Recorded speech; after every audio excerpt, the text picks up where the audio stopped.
Hi friends, welcome back to my channel. இன்னைக்கு நம்ம சில்சிலா ட்ராமாவில் என்ன நடந்துச்சுன்னு தான் பார்க்க போகிறோம். அதுக்கு முன்னாடி இந்த வீடியோக்கு ஒரு லைக்கை போட்டுருங்க. சரி, வாங்க ட்ராமாக்குள்ளே போகலாம்.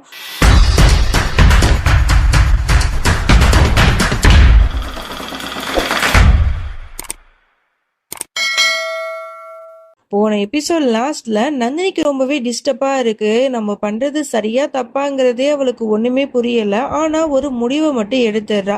இதுக்கப்புறம் இந்த வீட்டுல நம்ம இருக்க வேணாம், வேற எங்கேயாவது போயிடலாம், யார்கிட்டையும் சொல்லாம அப்படின்னு சொல்லிட்டு முடிவெடுக்கிறா.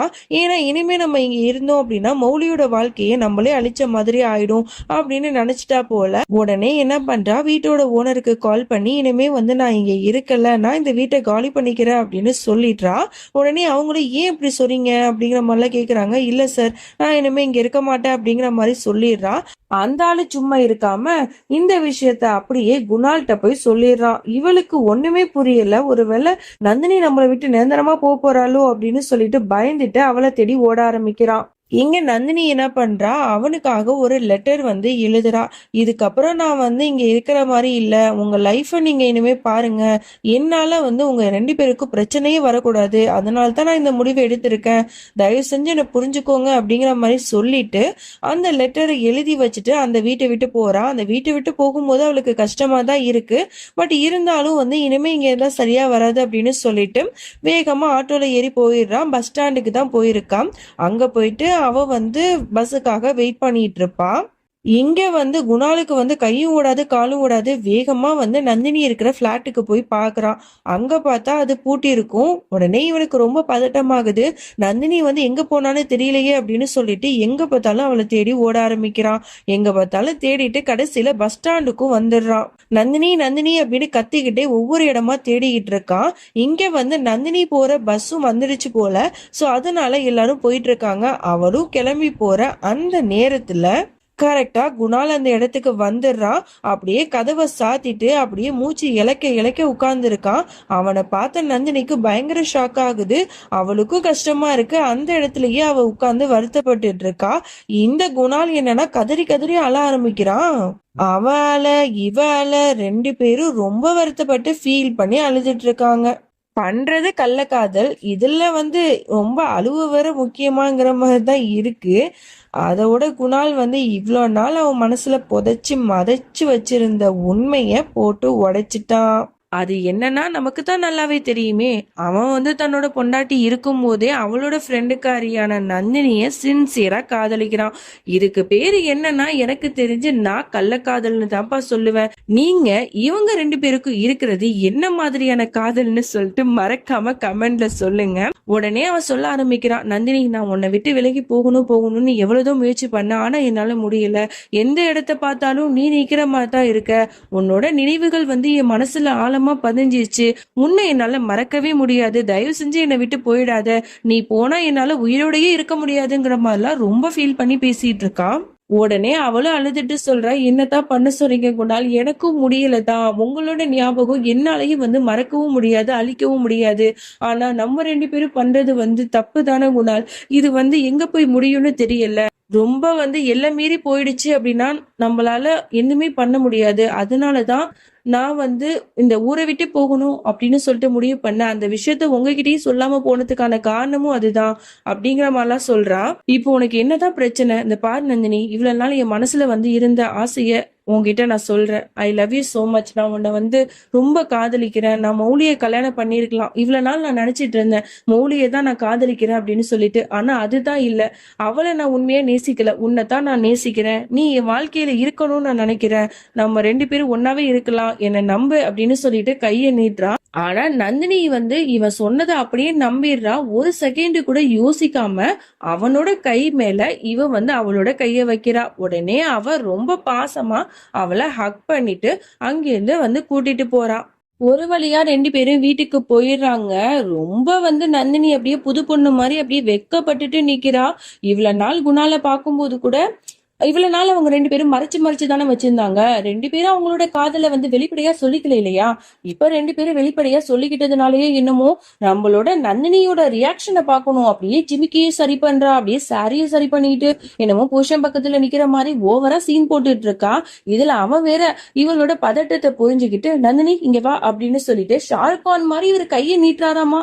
அவங்க போய் இவங்கள ஹக் பண்ணிக்கிறாங்களாமா. ஐயோ கருமண்டா, இதெல்லாம் பார்க்கும்போது செம்மையா காண்டாவது. நீங்க எல்லாரும் சொல்றீங்க, எனக்கு புரியுது, இது ஒரு சீரியலா பாருங்கன்னு. ஆனா இத விஷுவலா பாக்குறவங்களுக்கு மட்டும்தான் தெரியும் எந்த அளவுக்கு பயங்கரமா கோவம் வருது அப்படின்னு சொல்லிட்டு. என்னமோ 2 பேரும் அப்படியே ரொமான்டிக்கா ஹக் பண்ணிட்டு இருக்காங்க. இத ரசிக்க கூட முடியலங்க.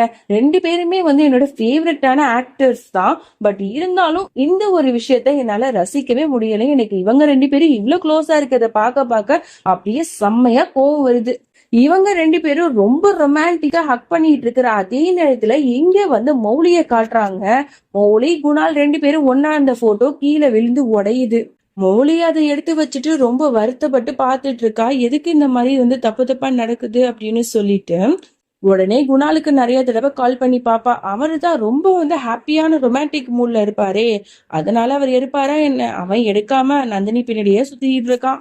அதோட இவன் என்ன பண்றா, நீ உட்காரு, நான் உனக்கு டீ போட்டு கொடுக்குறேன் அப்படின்னு சொல்லிட்டு டீ எல்லாம் போட்டு அவ கையில கொடுக்குறான். 2 பேரும் உட்கார்ந்து ஐ கான்டாக்ட்ல பார்த்துட்டே சந்தோஷமா டீ குடிச்சிட்டு பேசிட்டு இருக்காங்க. அதுக்கப்புறம் எனக்கு ரொம்ப டைம் ஆயிடுச்சு நந்தினி, நான் நாளைக்கு வரேன் அப்படின்னு சொல்லிட்டு அந்த இடத்த விட்டு போறான். அவ போகிறத பார்க்கும்போது இவளுக்கு அப்படியே மூஞ்சி அப்படியே சொட்டு போல சுருங்கி போயிடுதுங்க. என்னமோ புருஷங்காரன் போகும்போது பொண்டாட்டி ஃபேஸ் அப்படியே டல் ஆயிடும்ல, அந்த மாதிரி. உடனே இத பார்த்துட்டு அவனுக்கு மனசு கேட்க மாட்டுது. என்ன நந்தினி, நான் போறேன்னு சொன்னதும் ஏன் இவ்வளவு டல் ஆயிட்ட? இப்ப என்ன, நான் இங்க உள்ளாக்க வரணும் அவ்வளவுதானே? ஓகே, உன் கையால ஏதாவது பண்ணி எனக்கு கொடு, நான் சாப்பிடுறேன், நான் உள்ளாக்க வரேன், வா போலாம் அப்படின்னு சொல்லிட்டு அவளை அணைச்சிட்டு கூட்டிட்டு போறான். அப்படியே இங்க மௌலிய காட்டுறாங்க. அவ அழகா கிளம்பிட்டு இருக்கும் போது டக்குன்னு குங்குமத்தை வைக்க போகும்போது அந்த குங்குமமும் கீழே விழுந்து உடைஞ்சிரும். இவளுக்கு வர வர இன்னும் கொஞ்சம் பதட்டமாக ஆரம்பிக்கும். என்னது இது, காலையில இருந்து ஏன் இப்படி தப்பு தப்பா நடக்குது அப்படின்னு சொல்லிட்டு ரொம்ப கஷ்டப்பட்டு ஃபீல் பண்ணிட்டு இருப்பா. இங்க நந்தினி குணாலுக்காக பார்த்து பார்த்து அவளோட ஸ்பெஷலான ஒரு டிஷ் பாயாசம் போல, சோ அதுதான் அவனுக்காக ப்ரிப்பேர் பண்ணிட்டு இருக்கான். அதுக்குள்ள பக்காவா ரெடி பண்ணிட்டா போல. உடனே டன்டடாய் அப்படின்னு சொல்லிட்டு திரும்பி அதை குடுக்கறதுக்கு போவா. பார்த்தா பயங்கர ஷாக்கு. அங்க குணால் இல்லைங்க, நம்மளோட மௌலி தான் இருக்கா. அவளை பார்த்துட்டு மௌலி நீ எப்ப இங்க வந்த அப்படிங்கிற மாதிரி அப்படியே பதட்டமா பாத்துட்டு இருப்பா.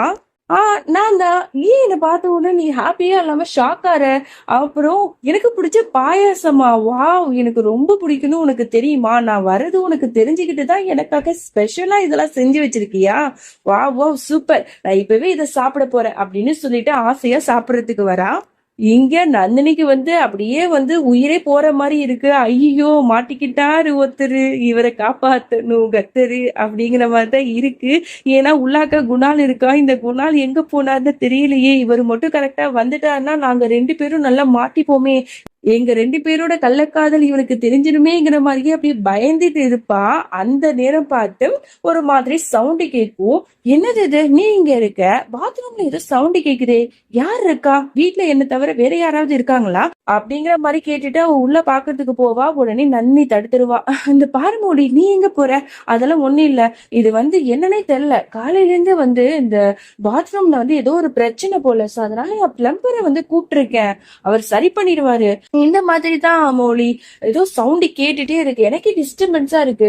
உன்கிட்ட சொல்லணும்னு நினைச்சிட்டு இருந்தேன், ஆனா எல்லா விஷயத்துக்கும் உன்னை கூப்பிட்டா நல்லா இருக்காதுல்ல, அதனாலதான் நானே பாத்துக்கலான்னு முடிவு பண்ணிட்டேன். நீ பாயசம் சாப்பிடு மௌலி, உனக்கு ரொம்ப பிடிக்கும்ல அப்படி இப்படின்னு சொல்லிட்டு வேணுக்குன்னு இவளை திசை திருப்பணுங்கிறதுக்காகவே ஏதோ பேச்சு மழுப்பிட்டு இருக்கா.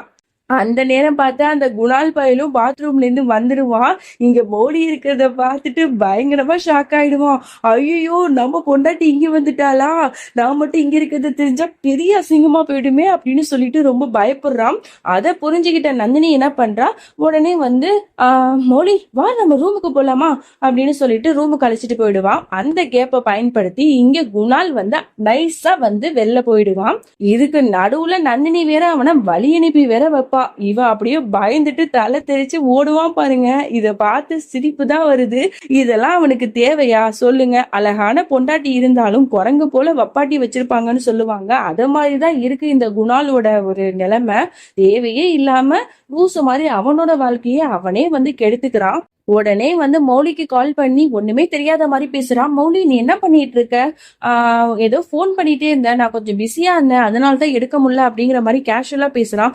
ஆமா குணால், உனக்கு நான் கால் பண்ணிட்டே இருந்தேன், நீ எடுக்கல, அதோட தான் நான் நந்தினியை பார்க்க வந்துட்டேன், அவ கூட பேசிட்டு கொஞ்சம் லேட்டா நான் வரேன் அப்படிங்கிற மாதிரி சொல்றா. ஓகே ஓகே, நீ பாத்து வா அப்படின்னு சொல்லிட்டு இவனும் போனை கட் பண்ணிடுறான். இங்க அப்படியே நந்தினி வந்து மௌலியை பாக்கிறதுக்கு வரா. வரும்போது உடனே வந்து மௌலி கையில அந்த லெட்டர் இருக்கு. அது என்ன லெட்டர் அப்படின்னா, நந்தினி வந்து வீட்டை விட்டு வெளில போகும்போது குணாலுக்காக ஒரு லெட்டர் வந்து எழுதிருப்பாள்ல, நான் வீட்டை விட்டு போறேன் அப்படின்னு சொல்லிட்டு, அந்த லெட்டரை தான் கையில வச்சுட்டு, என்ன நந்தினி இது அப்படிங்கிற மாதிரி வந்து ஷாக்கிங்கா கேக்குறா. அதோட இந்த பாட்டை நம்ம முடிச்சுக்கலாம். இதுக்கப்புறம் என்ன நடந்துச்சுன்னு சொல்லிட்டு நம்ம நெக்ஸ்ட் பார்ட்ல பார்க்கலாம். அது வரைக்கும் என்னோட காத்திருங்கள். Tata bye bye friends.